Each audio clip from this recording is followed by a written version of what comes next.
A brief excerpt from the subtype program of people born on December 14th of common years. Information is presented using men as an example and is selectively taken from the catalog of human population. This man is a person who suffers from thinking too much. He thinks about everything for a long time and quite thoroughly. Therefore, he often turns simple, elementary things into complex ones. In other words, he overcomplicates things. This can reflect especially negatively on some of his undertakings because when in principle everything is clear and understandable, checked and double-checked, and it is necessary only to act, he as if hangs like a computer and doubts. Did I think everything through? Did I take everything into account? Am I doing the right thing? Maybe I should think some more and check everything again. So he's completely sure only about that. One cannot be completely sure about anything. Of course, on the one hand, it is possible to agree with the well-known philosophical statement. To err is human. But on the other hand, this quality can have a very negative effect on his affairs. Being extremely suspicious, he is a master of frauds and tricks himself. But he keeps an eye on to make sure that he is not cheated. He does not trust himself, endlessly questions things in search of the only correct solution, sorts through a huge number of possible variants, behaviors, words, actions, and so on.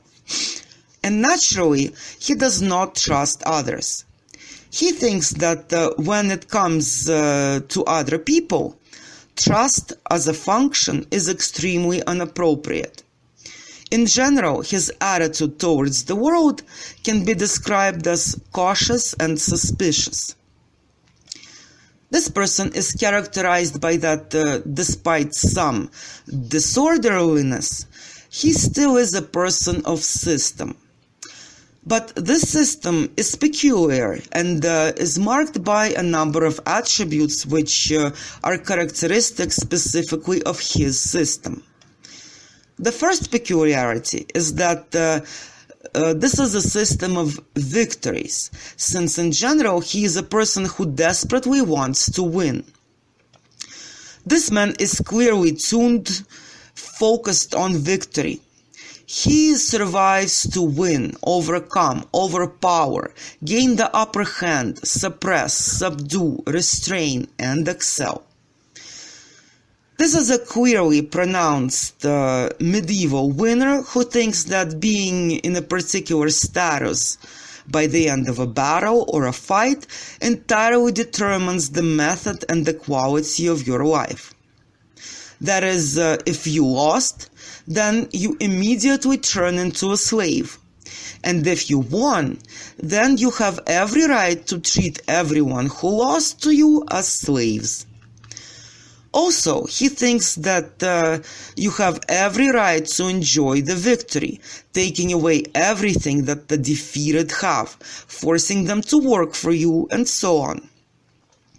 Always and everywhere, this person is interested in victories over everyone, over men, over women, and the more valuable prize, the greater the desire for victory. He is a peculiar collector of heads, trophies in a variety of shapes and forms.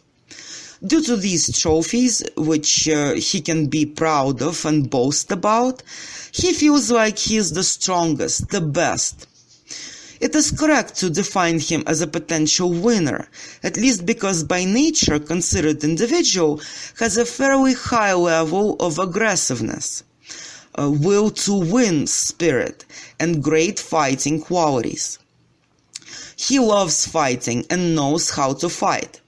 And in principle, his entire life is a continuous fight club. Life for him is one vast field of continuous battles, and he is always obligated to fight and to win. The second peculiarity is that his system implies the existence of a plan on how to win. He is well aware of that only pre-tested steps, analysis, plans, and of course professionalism that must be acquired can ensure success. That is, spontaneity is good only if it is well prepared. For example, this applies to winning in legal disputes and cases in which he likes to participate. This person sets a wide variety of goals in life. But still, a red thread that lies through all this is the task of gaining superiority in any situation, over any person and by any means. It is necessary for him to have one victory after another, specifically in order to gain and maintain his superiority. And without constant combat operations in all directions, life stops, becomes boring and tasteless. And without victories, it becomes completely meaningless. With schemes of the surrounding area in the form of rules, now and then this person breaks them. And he does it consciously and very masterfully. First, this man examines existing systems and becomes a professional in games that are carried out within them. But being a predator by nature, in the end he wins because he constantly violates set rules, juggles them in his favor, and uses prohibited actions, opinions, and methods in order to score points. He can be attributed to followers of the following philosophy: the end justifies the means. He thinks that in the end it doesn't matter how he achieved what he achieved. After all, the bottom line is always the result, rather than some moral, ethical, or any other principles. He likes the following principle much more: winners are not judged, or you are not guilty if you were not caught. If you enjoyed the brief overview and would like to get a complete description of this or any other person, you can do so at www.humanpopulationacademy.org.